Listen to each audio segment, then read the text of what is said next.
கற்பதில் இருந்த சிரமத்தை ஓவியமாக மாற்றிய கோவை தனிஷா 100க்கும் மேற்பட்ட ஓவியங்களை காட்சிப்படுத்தி கவனமீர்ப்பு. கற்பதில் தனக்கு இருந்த சிரமங்களை சரியாக புரிந்து கொண்டு தனது கவனத்தையும் திறமையையும் ஓவியத்தில் செலுத்திய கோவையை சேர்ந்த தனிஷா கிருஷ்ணன் ராஜேஷ் பல்வேறு கருப்பொருட்களில் 100க்கும் மேற்பட்ட ஓவியங்களை வரைந்து அசத்தியுள்ளார்.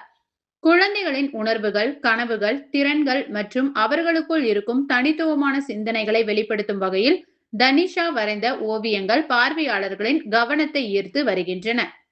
டிஃபரண்ட் மைண்ட்ஸ் ஈக்குவல் ட்ரீம்ஸ் என்ற தலைப்பிலான தனிஷாவின் ஓவிய கண்காட்சி கோவை அவினாசி சாலையில் உள்ள கஸ்தூரி சீனிவாசன் கலாச்சார மையத்தில் நடைபெற்று வருகிறது.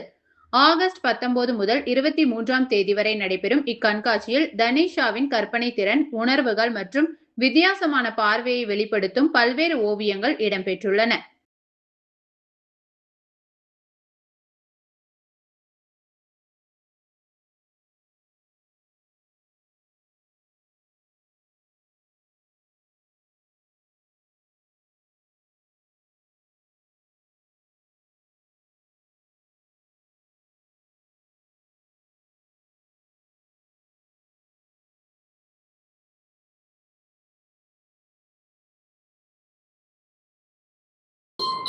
ஹாய், நான் தனிஷா.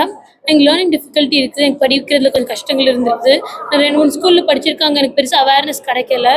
ஸோ எனக்கு வந்து 10th கிரேடில் ஒரு டீச்சர் சொல்லியிருந்தாங்க, இந்த மாதிரி ஒரு clinical psychologist, child psychiatrist, clinical psychologist and occupational therapist கிட்ட போனீங்கன்னா அவங்க பார்த்துட்டு உங்களுக்கு என்ன ஹெல்ப் வேணுமோ பண்ணுவாங்கன்னு. அங்கே போகும்போது எனக்கு டயக்னோஸ் பண்ணிட்டு அவங்க வந்து எனக்கு எக்ஸ்ட்ரா டைம் கொடுத்தாங்க. இது வந்து தேவைப்படுது, கொஞ்சம் ஹெல்ப்ஃபுல்லாக இருக்கும். ஏன் எனக்கு கொஞ்சம் ஆங்ஸைட்டி அந்த மாதிரி ஸ்ட்ரெஸ் ஆங்ஸைட்டி இருந்துச்சு அண்ட் ADHD இருந்துச்சு.